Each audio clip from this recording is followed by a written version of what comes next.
Hi friends, welcome to KBC சமையல். இன்றைக்கி நம்ம சூப்பரான ஒரு மீன் குழம்பு செய்ய போகிறோம்.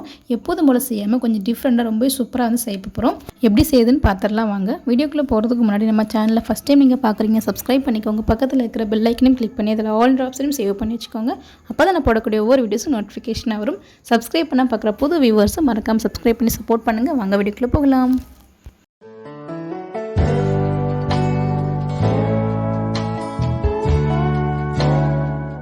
இப்போ ஒரு மிக்ஸி ஜார் எடுத்துக்கலாம். அதில் வந்து ஒரு 100 சின்ன வெங்காயம் வந்து சேர்த்துப்போம். இந்த ரெசிபிக்கு வந்து நம்ம சின்ன வெங்காயம் சேர்க்கும்போது டேஸ்ட் ரொம்ப சூப்பராக இருக்கும். அது கூடயே ஒரு கொத்து அளவுக்கு கருவேப்பிலை வந்து சேர்த்துக்கலாம்.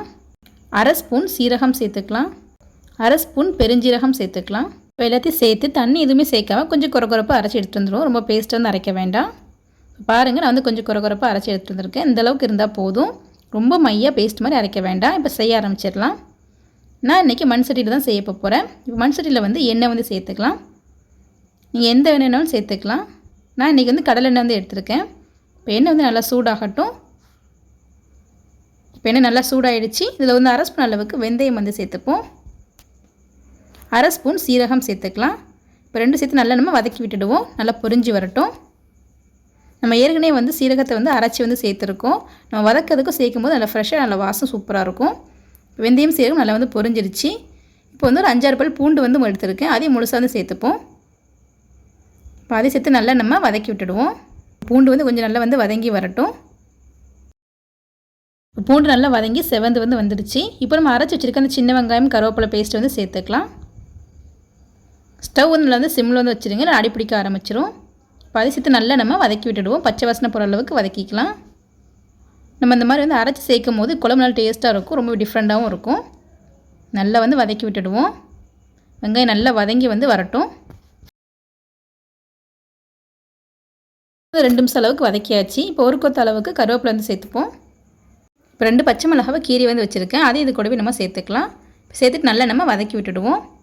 அந்த வெங்காயத்தோடைய கருவேப்பிலையும் பச்சை மிளகாவும் நல்லா வந்து சேர்ந்து வதங்கி வரணும். அந்தளவுக்கு நல்லா நம்ம வதக்கி விட்டுடுவோம். வெங்காயம் நல்லா வதங்கி அந்த எண்ணெய் வந்து நல்லா தனியாக பிரிஞ்சு வந்து வரணும். அந்தளவுக்கு நல்லா வதக்கிக்கலாம்.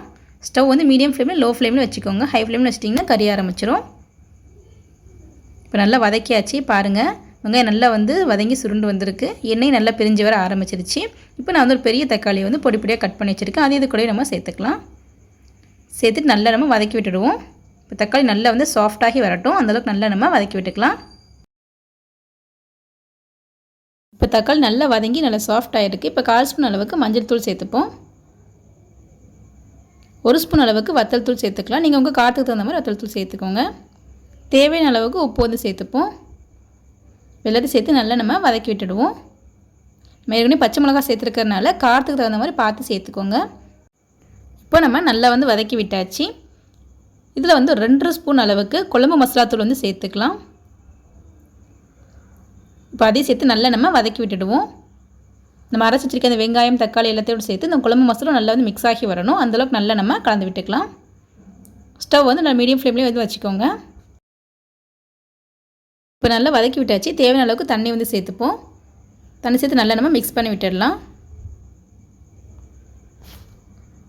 அந்த வெங்காயம் தக்காளி மசாலா எல்லாமே தண்ணியோட நல்லா வந்து மிக்ஸ் ஆகணும். கட்டி எதுவுமே இல்லாமல் நல்லா நம்ம மிக்ஸ் பண்ணி விட்டுடுவோம். பாருங்கள், இப்போ நல்லா வந்து மிக்ஸ் பண்ணி விட்டாச்சு. இப்போ ஸ்டவ் வந்து நல்லா சிம்மில் வந்து வச்சுருங்க. சிம்மில் வச்சு நல்லா வந்து ஒரு கொதி வந்து வரட்டும். இப்போ நல்லா வந்து கொதிக்க ஆரம்பிச்சிருச்சு. எண்ணெய் நல்லா சூப்பராக பிரிஞ்சு வந்திருக்கு, பார்த்தாலே தெரியும். இப்போ நம்ம கரைச்சி வச்சுருக்க புளித்தண்ணியை வந்து சேர்த்துக்கலாம். நான் வந்து ஒரு எலுமிச்சப்பழ சைஸுக்கு புளியை வந்து ஊற போட்டு நல்லா கரைச்சி வந்து வச்சுருக்கேன். நீங்கள் வந்து உங்களுக்கு புளிப்பு தகுந்த மாதிரி நீங்கள் வந்து சேர்த்துக்கோங்க. இப்போ நல்லா நம்ம மிக்ஸ் பண்ணி விட்டுடுவோம். அந்த மசாலாவோட அந்த புளித்தண்ணி சேர்ந்து நல்லா வந்து மிக்ஸ் ஆகணும். நல்லா மிக்ஸ் பண்ணி விட்டுடலாம். இப்போ நல்லா மிக்ஸ் பண்ணி விட்டுடுவோம். ரொம்ப கெட்டியாக இருக்கிற மாதிரி இருக்குது. ஸோ வந்து கொஞ்சமாக வந்து தண்ணி வந்து சேர்த்துக்கலாம். நான் வந்து ஒரு 1/2 கிளாஸ் அளவுக்கு தண்ணி வந்து சேர்த்துக்கிறேன். இப்போ அதை சேர்த்து நல்லா நம்ம மிக்ஸ் பண்ணி விட்டுடுவோம். மிக்ஸ் பண்ணிட்டு உப்பு காரம் புளிப்புலாம் வந்து கரெக்டாக இருக்கான்னு செக் பண்ணி பார்த்துப்போம். இப்போ நான் வந்து செக் பண்ணி பார்த்துட்டு காரம்லாம் கரெக்டாக இருக்குது. உப்பு மட்டும் கொஞ்சம் கம்மியாக இருக்குது. உப்பு வந்து சேர்த்துக்கலாம். நீங்கள் எப்போ சமைச்சாலும் சரி உப்பு காரம்லாம் செக் பண்ணிவிட்டு 2வது வந்து போட்டுக்கோங்க. ஏன்னா ஒவ்வொரு அளவு வந்து கொஞ்சம் வந்து வித்தியாசமாக இருக்கும். இப்போ அதை சேர்த்து நல்லா நம்ம மிக்ஸ் பண்ணி விட்டுடுவோம். நல்லா மிக்ஸ் பண்ணி விட்டாச்சு. இப்போ நல்லா வந்து கொதி வரட்டும். பாருங்கள், இப்போ நல்லா வந்து கொதிச்சிருச்சு. இப்போ வந்து நல்லா கொதித்து கொஞ்சம் வந்து கெட்டியாகி வரட்டும். இப்போ நல்லா கொதித்து நல்லா கெட்டியாகி வந்திருக்கு. எண்ணெய் நல்லா சூப்பராக வந்து பிரிஞ்சு வந்திருக்கு. நல்லா சூப்பராக வந்து எண்ணெய்லாம் நல்லா பிரிஞ்சு வந்து பார்க்கவே ரொம்ப சூப்பராக இருக்குது. போதும் நல்லா மிக்ஸ் பண்ணி விட்டுடுவோம். ஓரளவுக்கு நல்லா வந்து கெட்டியாகிடுச்சு. இப்போ நம்ம வந்து மீன் வந்து சேர்த்துக்கலாம். நான் வந்து இன்றைக்கி வந்து 1/2 கிலோ பாறை மீன் வந்து எடுத்திருக்கேன். இந்த மீன் வந்து எங்கள் ஊரில் வந்து பாறை மீன் சொல்லுவாங்க. உங்கள் ஊரில் என்ன மீன் சொல்லுவாங்கன்னு கீழே கமெண்ட் பண்ணுங்கள். சின்ன மீனாக இருக்கிறனால நான் முழுசாகவே வந்து போட்டுடுறேன். இப்போ எல்லா மீனையும் சேர்த்தாச்சு. மீன் உடஞ்சிடாமல் லைட்டாக வந்து கிண்டி விட்டுடலாம். ஒரு கொதி வந்துடுச்சு. மீன் வந்து நல்லா வெந்துட்டு இப்போ எடுத்து வச்சுருவோம்.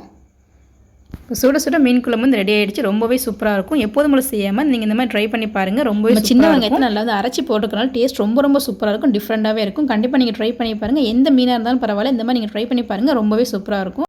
நம்ம சேனல் நிறைய வந்து மீன் குழம்பு ரெசிபிஸ்லாம் போட்டிருக்கோம். அதோட லிங்க் டிஸ்கிரிப்ஷனில் கொடுக்குறேன். மறக்காம செக் பண்ணி பார்த்துக்கோங்க. ரொம்பவே சூப்பராக இருக்கும். இந்த வீடியோ உங்களுக்கு பிடிச்சிருக்குன்னு நினைக்கிறேன். பிடிச்சிருந்தா லைக் பண்ணிக்கோங்க. உங்கள் ஃப்ரெண்ட்ஸ் அண்ட் ஃபேமிலிஸ்க்கும் ஷேர் பண்ணுங்கள். இது போல் நிறைய வீடியோஸ் பார்க்கணும். மறக்காம சேனலுக்கு சப்ஸ்கிரைப் பண்ணிக்கோங்க. தேங்க்ஸ் ஃபார் வாட்சிங்.